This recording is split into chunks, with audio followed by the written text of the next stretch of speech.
So this Halloween, I thought I'd do something on something scary, like terrifying scary, like like something relatable to do with text messages scary. That's right. Today we're going to be talking about anti-consumer products. Today we're going to be reviewing the new Super Mario 3D All-Stars collection. And well, I know people talk about this a bunch, but this is for a school project. Back off. I haven't been playing too many games recently. This is it. This is what I've got. So don't forget to hit that MFing like button, son, and subscribe. And don't forget that music and visuals used will be linked in the description, so check out the music if you want. I'm not your parent. This review will consist of 4 sections, one with Super Mario 64, then Super Mario Sunshine, then Super Mario Galaxy, as this is the first time I have ever played these 3 games, so I thought I'd make a fun, quick opinion and rank them individually. And then I will be ranking the package overall, saying what I think about its price, how well it remasters these games, etc., etc. So stay tuned. Whoop whoop, disappointment coming through. Haha, just kidding. I think. So Super Mario 64 was released on the Nintendo 64, and you can tell, because not only is the camera really bad, but the controls, actually they're pretty good, but the graphics, I thought this was gonna look like a graphical masterpiece. Instead it looks like an N64 game. So you can tell this is a really old game ported to new console hardware. Even though the controls do hold up, and I think they're some of the best controls in the collection. They're pretty snappy, they're fun. Definitely not the best with a circle pad sometimes, but that is better than a D-pad.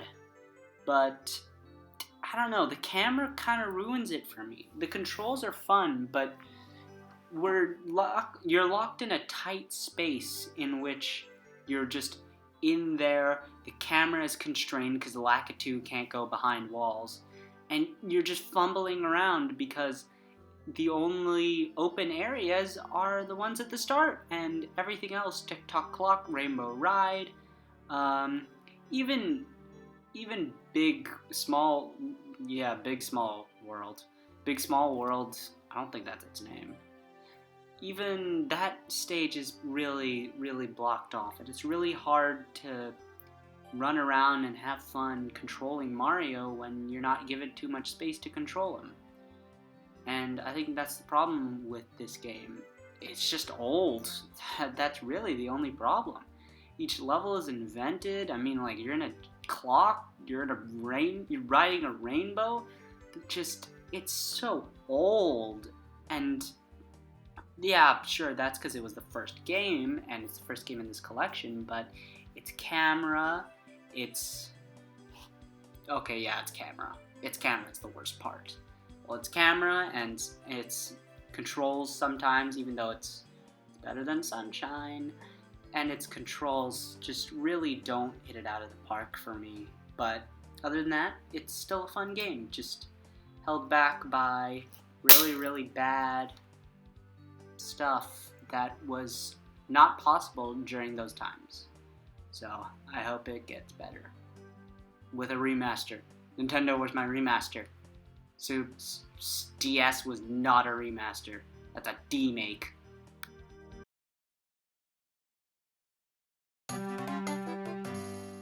So Super Mario Sunshine, going into this collection, was not going to be my most excited game. No.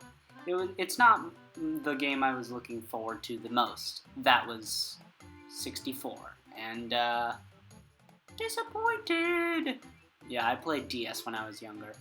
So, Super Mario Sunshine is a lot better than I think people give it credit for. First off, the water graphics. Oh my god. They are fantastic. There's something about them, their stylized look, how they sheen, how they reflect the surfaces, and how they move. It's even better than Galaxy or, hell, Odyssey's water graphics. It's just that good. I feel like they made really good water graphics, and Nintendo was just like, oh, let's make the entire game about water. Nice segue. Flood. He's cool. Nothing else. Actually, if you press the R stick, you get to look around. I didn't know that. The game didn't teach me that, and that was the only way to get to Noki Bay. So thanks, game. Anyways, there's not much to. Nope, there is. I like 50% of this game. The missions are either really fun or really frustrating, and they're either really fun because they're fun to walk around and run around and do stuff, or they're really frustrating because of the controls. These controls, although snappy, are very, very, very loose. It's like I move a bit and I'm doing a side jump. I move a bit and I'm doing a spin jump. It just feels a little too snappy. It doesn't feel natural at all. And so yeah, I really enjoyed my time with this game. I think everyone should try it out. It's really fun. And the pachinko level can go die. And so can the leaf level. Not only the level itself, but how to get to it. I hate both of those things as much as I hate anything in the world. I hate you, Sunshine. Still pretty good though. I really like this game. I think it's a really, really good game. I don't think it's one of my favorite games, but I think it's really good. It controls a lot worse than Mario 64. Yeah, the controls aren't the best part. Well, I would say they're bad, but I guess it serves the more linear gameplay style of Super Mario Galaxy better, and allows for more precise movements, but less freeing and more stiff. But the controls are fine, and I guess that's all they need to be, because boy howdy, every level has something really cool for you to play with. I even like the spring mushroom. A lot of people say they don't, and I don't get why. I love the spring mushroom, though it is a little bit of a hassle to control. I guess that's the point. Also, when you're in Dusty Dune Galaxy and you're trying to escape from the sinking pillar, boy, that's really fun. It's like you're running away from impending doom. Wow, that sounds a lot darker than it actually is. It's really fun. Also dark. But that's not the only reason why I really like this game. I think that the music is probably the best in the series. Better than Mario Odyssey, better than 64, better than Sunshine. And that's obviously because it's orchestrated by a big band, and it just sounds so rich. It sounds like an orchestra is playing from my TV and saying, hey, play this game, and you'll like it. Yeah, this game, oof, it's really good. Also, I like the story? I wouldn't call it a story, but the best part of this game is probably the atmosphere. Being out in space, having fun, and then just those melancholy moments where you're just standing and looking out at a vast emptiness of space. Really puts perspective into a Mario game, which is really weird. Like, perspective in a Mario game? What? Mr. Miyamoto, why are you showing children that, oh look, you're just a speck of dust in space. You're nothing. Mr. Mayamo, I'm sorry, man. That's real whack. Anyway, I think I might go into bigger detail as to why this game is great, but for now, for a short video, for a short little review, I'm just gonna say that it's fantastic, and I hope more people play it. Ooh, let's talk about the actual package itself. I think it's whack. I think it's super whack that it's $60. $60 for a bunch of old games. Mario 64 isn't even in widescreen. It's in 4:3. Why?